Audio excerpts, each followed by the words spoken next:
Hello friends, welcome to Agri Empire. I hope आप सभी बहुत अच्छे होंगे। तो देखो, आज क्या बात करेंगे, आपके एमपीएटी के बारे में आज हम बात करने वाले हैं। आपका एमपीएटी एग्ज़ाम होता क्या है, ठीक है, और सिलेबस क्या रहने वाला है, एग्ज़ाम होगा कब, इसको देने से आपको कौन कौन से बेनिफिट्स होंगे, कौन सा कोर्स आप इसको देकर कर सकते हो, ये सारी चीज़ें आज हम बात करेंगे इस वीडियो में। ठीक है, क्राइटेरिया क्या रहने वाला है, कितने नंबरों पर आपका सिलेक्शन हो जाएगा, क्या इसमें नेगेटिव मार्किंग होती है, और कौन कौन स्ट्रीम वाले, कौन कौन से सब्जेक्ट के वाले बच्चे इस एग्ज़ाम को दे सकते हैं। ठीक है, ये सारी चीज़ें हम बात करेंगे। कट ऑफ पर भी थोड़ा बहुत एनालिसिस करेंगे इस वीडियो में। तो अभी तक आपने चैनल को सब्सक्राइब नहीं किया है तो चैनल को सब्सक्राइब जरूर कर लेना, क्योंकि इसके आगे हम आईसीईआर क्या होता है, ये सारी चीज़ें बात करेंगे। ठीक है, प्रॉपर हर एक चीज़ें आपको यहाँ पर मिलती रहेंगी एग्री एम्पायर पर, इसलिए चैनल को सब्सक्राइब जरूर कर लेना। अब यहाँ पर देखते हैं, एग्ज़ाम के जानने से पहले उसका फुल फॉर्म यहाँ पर जानना बहुत ज़रूरी हो जाता है। तो इसका फुल फॉर्म क्या होता है, मध्य प्रदेश प्री एग्रीकल्चर टेस्ट। ऐसा ही आपने सुना होगा CGPAT यानी कि छत्तीसगढ़ प्री एग्रीकल्चर टेस्ट। ठीक है, ये आपका MPPAT की बात कर रहे हैं, तो अब हम मेन फोकस कहाँ करेंगे, MPPAT पर, है ना। तो CGPAT का किसी दूसरे वीडियो में आपको मैं बताऊंगा क्या होता है, उसका क्या कैसा एग्जाम होता है, कितने मार्क्स का होता है। अभी हम MPPAT की बात कर लेते हैं। ठीक है, MPPAT की बात करें तो Madhya Pradesh pre agriculture test. Full form से ही आपको समझ में आ रहा होगा कि इसमें कौन से एग्जाम से रिलेटेड है, कौन से सब्जेक्ट से रिलेटेड है। ठीक है, तो सबसे पहले उस वीडियो में कर लेते हैं हम कि कौन कौन एग्जाम को दे सकता है, ताकि वो स्टूडेंट जो नहीं दे सकते वो इस वीडियो को देखकर अपना समय वेस्ट न करें। ठीक है, तो बायो वाले दे सकते हैं सब्जेक्ट इस एग्ज़ाम को। ठीक है, मैथ्स जिन्होंने लिया है 12th में जिनका है वो जो है एग्ज़ाम को दे सकते हैं, और एग्रीकल्चर जिनका है वो भी इस एग्ज़ाम को दे सकते हैं। यानी कि 3 सब्जेक्ट वाले इस एग्ज़ाम को दे सकते हैं। बाकी आर्ट, कॉमर्स, इलेक्ट्रीशियन जितने भी ये सब्जेक्ट आते हैं वो यहाँ पर नहीं दे पाएंगे प्री एग्रीकल्चर टेस्ट, मध्य प्रदेश प्री एग्रीकल्चर टेस्ट। ठीक है, तो आपसे रिक्वेस्ट है कि बायो, मैथ्स और एग्रीकल्चर जिन बच्चों ने लिया है, ठीक है, वही बच्चे इस वीडियो को देखें, तो उनका ही यहाँ पर जो है बेस्ट यहाँ पर नॉलेज मिलने वाला है। अदर सब्जेक्ट देखेंगे तो उनका टाइम वेस्ट होगा। क्यों? क्योंकि वहाँ वो स्टूडेंट ये एग्ज़ाम को देने के लिए एलिजिबल ही नहीं है। ठीक है, अब यहाँ पर बात कर लेते हैं कि कितने मार्क्स का एग्जाम होता है। मैंने पूरा PDF यहाँ पर आपके लिए प्रिपेयर किया है, इसलिए वीडियो को एक लाइक जरूर कर देना। ठीक है, वीडियो हो सकता है थोड़ा लंबा हो जाए। अब यहाँ पर कितने अंक का होता है, 200 मार्क्स का ये पेपर होता है आपका। ठीक है, इसमें कोई भी नेगेटिव मार्किंग आपकी नहीं होती है, इसमें किसी प्रकार की नेगेटिव आपकी मार्किंग देखने को नहीं मिलती। ठीक है, 200 अंक का पेपर होता है। बिल्कुल आप यहाँ पर 200 की 200 पूरे क्वेश्चन टिक कर कर आ सकते हो। ठीक है, अब यहाँ पर बात करते हैं प्री एग्रीकल्चर टेस्ट के जरिए आपको कौन कौन सी यूनिवर्सिटी एंड कॉलेजेस में आपको जो है एडमिशन मिलता है ना। तो बात करते हैं, एक है JNKVV और एक होता है RVSKVV। ये दोनों मेन कैंपस है, मेन यूनिवर्सिटी हैं। इनके अंतर्गत बहुत सारे सब कैंपस यानी कि बहुत सारे कॉलेजेस आते हैं जो एग्रीकल्चर और अदर कोर्सेज कराते हैं। कोर्सेज की बात हम नीचे बात करेंगे अभी थोड़ी देर में, पहले यूनिवर्सिटी की बात कर लेते हैं। JNKVV मतलब कि जवाहरलाल नेहरू कृषि विश्वविद्यालय, ये आपका जबलपुर में है, आपको पता होगा, बहुत ही फेमस यूनिवर्सिटी है। 1964 में इसकी स्थापना हुई थी। बहुत पुरानी यूनिवर्सिटी है, बहुत ही अच्छी यूनिवर्सिटी है एग्रीकल्चर के लिए। ठीक है, फुल फॉर्म से ही आपको समझ में आया होगा, प्री एग्रीकल्चर टेस्ट यानी कि एग्रीकल्चर और उससे रिलेटेड कोर्सेस यहाँ पर कराए जाते हैं आपके इस एग्जाम के द्वारा, है ना। तो JNKVV एक मेन कैंपस हो गया, और दूसरा मेन कैंपस हो गया RVSKVV, राजमाता विजय सिंधिया कृषि विश्वविद्यालय। ये आपका कहाँ है, ग्वालियर में है आपका, है ना। ये आपका 2008 में ये एस्टेब्लिश हुआ था, किसके द्वारा, ये जवाहरलाल नेहरू के द्वारा ही आपको ये जो है RVSKVV बनाया गया है ना। मतलब ये दोनों मेन कैंपस हो गया आपका JNKVV और RVSKVV, ये आप इतना समझ गए।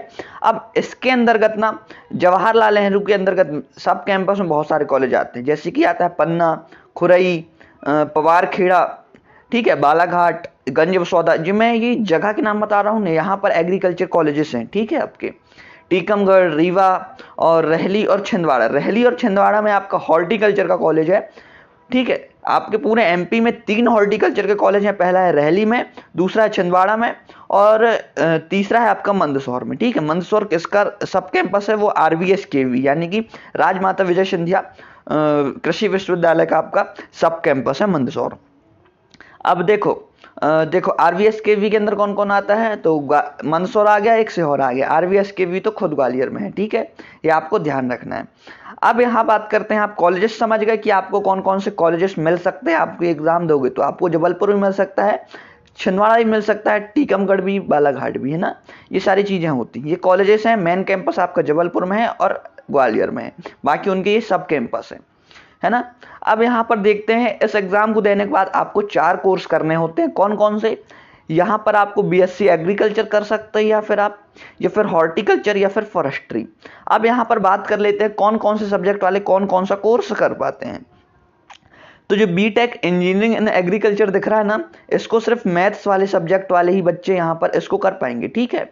आप चाहें कि एग्रीकल्चर का कोई सब्जेक्ट का लड़का है या लड़की है या गर्ल है या बॉय है, वो चाहे कि मैं बीटेक इंजीनियरिंग इन एग्रीकल्चर कर लूँ, तो वो नहीं कर पाएगा। जिनका मैथ्स में सब्जेक्ट है, वही जिनका मैथ्स जो है 12th से निकला है, वही यहाँ पर बीटेक इंजीनियरिंग इन एग्रीकल्चर कर पाएगा, है ना।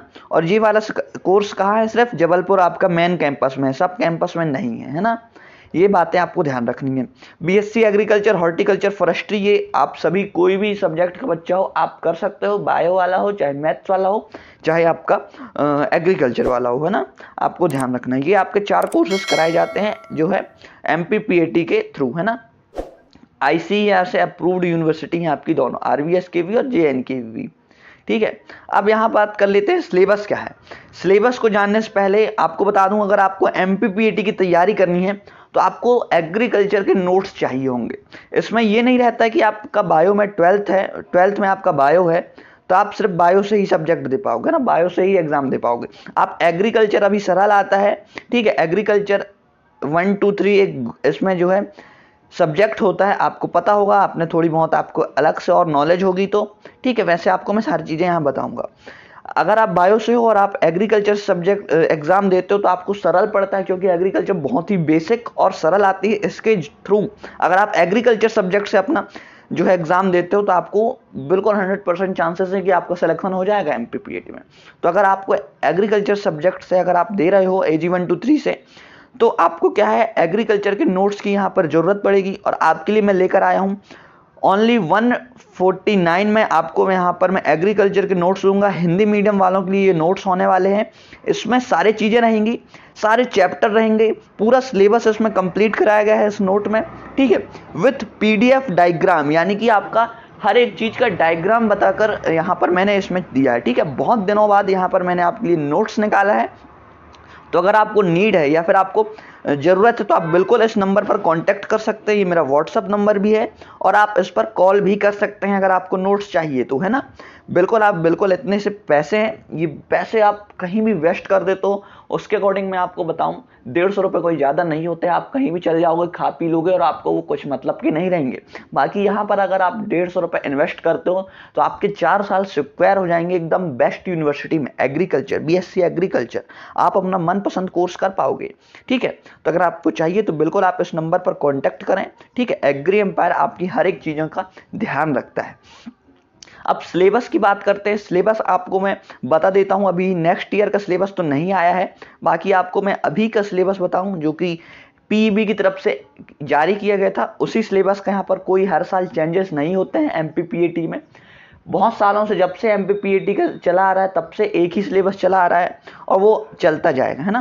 तो आपको सिलेबस भी बता देता हूँ मैं, आप सिलेबस भी देख लीजिए। यहाँ पर आप सिलेबस देखो, ठीक है। इनकी रूल बुक से आपको मैं सिलेबस दिखा रहा हूँ। ऑफिशियल सिलेबस है ये, मैंने खुद से प्रिपेयर नहीं किया है।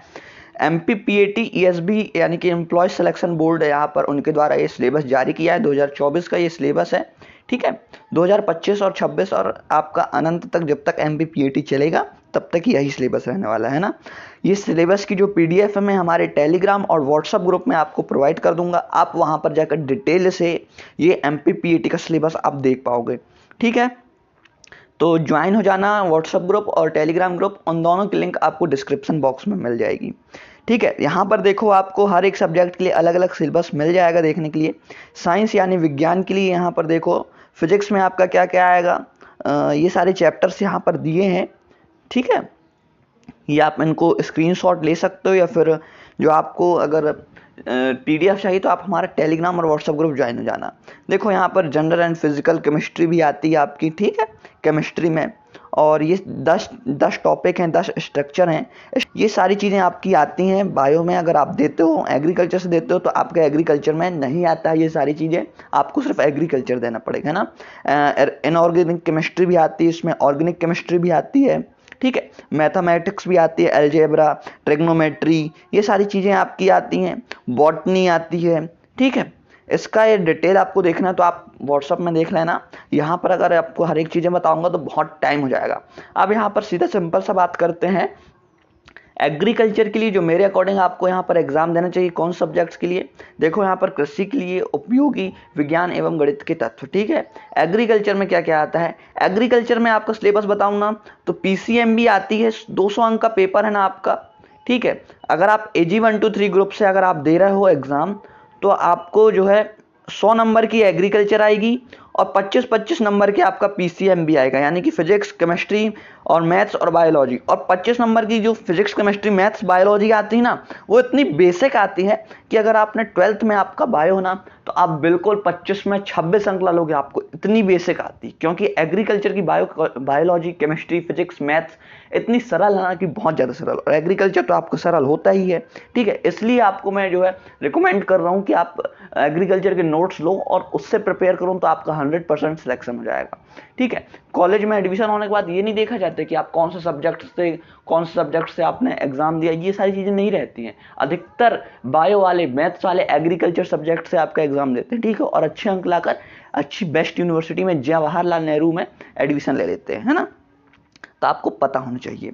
ये देखो बहुत ही सरल है ये, और एग्रीकल्चर मैथमेटिक्स भी आता है, ठीक है। ये सारी चीज़ें हैं, फसल उत्पादन एवं उद्यान शास्त्र, क्रॉप प्रोडक्शन एंड हॉर्टिकल्चर बहुत ही सरल होता है, ठीक है, बहुत ही सरल है सिलेबस, है ना। आपको यहाँ पर फ्री सीट और पेमेंट सीट मिलती है। अगर किसी के कम अंक हैं तो ज़्यादा अंक हैं, अच्छे अंक है तो फ्री सीट मिल जाएगी, कम अंक है तो पेमेंट सीट मिल जाती है। पेमेंट सीट में क्या है, थोड़ी सी ज़्यादा फीस देनी पड़ती है, यानी कि अभी 2024 में पेमेंट सीट में कितनी लग रही है आपकी, 40 की लग रही है, और फ्री सीट में 20 के लग रही है आपकी ना, 20 के यानी कि 20,000, 40 के यानी कि 40,000 पर सेमेस्टर। अगर आपके 75% से ऊपर आते हैं आपके अगर 12th में तो आपको ये सारी फीसें रिटर्न हो जाती है ना, दिक्कत लेने की बात नहीं है। अगर आपके 75% से ऊपर है, MP बोर्ड में हो 75% से ऊपर है तो आपकी सारी फीस वापस हो जाएगी। CBSE में हो तो 85 से ऊपर होना चाहिए तो आपकी सारी फीस वापस हो जाती है, ये आपको ध्यान रखना है, ठीक है। अब नेक्स्ट आपका जो डाउट है उस पर बात कर लेते हैं। आई होप आप ये सिलेबस समझ गए होंगे